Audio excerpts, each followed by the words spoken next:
Hello guys and welcome back to my channel. Today in this video I'm going to check the new DVR units from Runcam and from HGLRC, the HGLRC DVR Nano and the RunCam Mini FPV DVR. In this video I'm going to go over the features, compare them side by side, and I'm also going to mount them on my HGLRC Batman 220 and head outdoors and compare the recorded video between these two units and also the HMDVR-S. The RunCam Mini FPV DVR comes inside this small box. Inside we can find the DVR unit, and on the bottom a bag that contains some spacers and screws, wires, and also this part that is going to help you to secure the micro SD card. In addition, a short user manual is also included. The HGLRC DVR Nano comes inside this small bag. Inside we can find the DVR unit, some stickers, a short instructions manual, and also this small bag that contains spacers. So here you can see the three boards next to each other.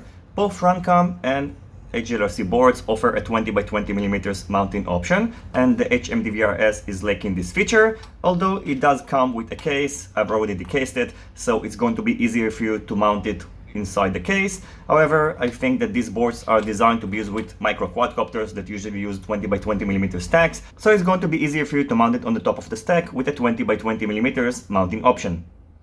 In terms of weight, the RunCam DVR weighs 3.42 grams, the HGLRC DVR weighs 2.70 grams, and the HMDVR-S weighs 2.37 grams without the case and 6.05 grams including it.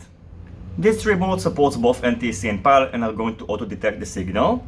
They're also going to record the video on a 5-minute loop, which means after 5 minutes a new video is going to be created and it's not going to be perfectly synced. There's going to be about half a second of a gap between the created videos. The resolution of the video on these three boards is VGA, which means 640 by 480, and you won't be able to change it. All you have is just a start-stop button on these three boards, and you have to make sure to stop the video before disconnecting the battery, otherwise the last video is not going to be saved.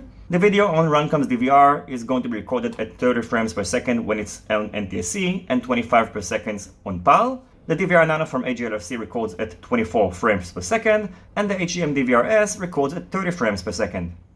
So now let's go over the layout of each board, starting with RunCam's DVR.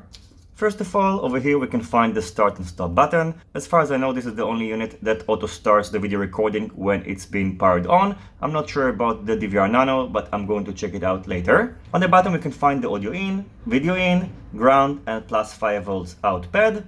And on the opposite side, the DC in, which supports between 3.3 to 5.5 volts, ground, and video out. Now this board is designed to be used in between the VTX and your camera or your flight controller, but I think it's a good practice to connect it in parallel to the camera or the flight controller because you don't want to add any latency. So I think it's a better practice to just power it on and connect the video in from either your flight controller or your VTX, and connect the VTX directly to the camera or the flight controller. Moving on to the DVR Nano, this is a very simple layout. Over here we have the start-stop button, ground, plus 5 volts, video in, and audio in. According to the specifications, the supported voltage is 5 volts, but I'm pretty sure you could power it on with also 1S battery. Finally, the HMDVR-S has this start-stop button over here.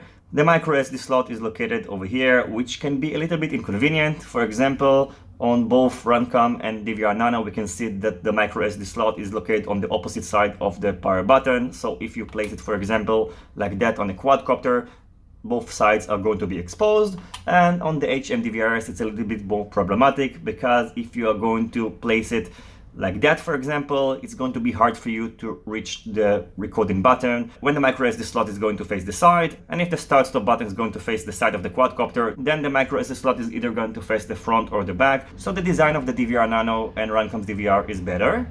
The HMDVR-S is also using these 4-pins connectors, so it's going to be easier for you to connect and disconnect the DVR unit in case you just want to remove it. As you can see in this pretty big diagram, the left pin is the plus 5 volts, then ground, video in, and audio in, but even though it states here plus 5 volt, the operating voltage is between 3.6 to 5.5 volts.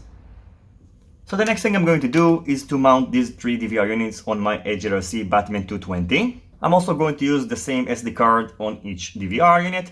And in case you're wondering, on these 3 units, the maximum supported micro SD card is 32 gigabytes. And I'm also going to link to the original file that was recorded on each DVR unit on the description box down below. So if you want to examine the raw file independently, feel free.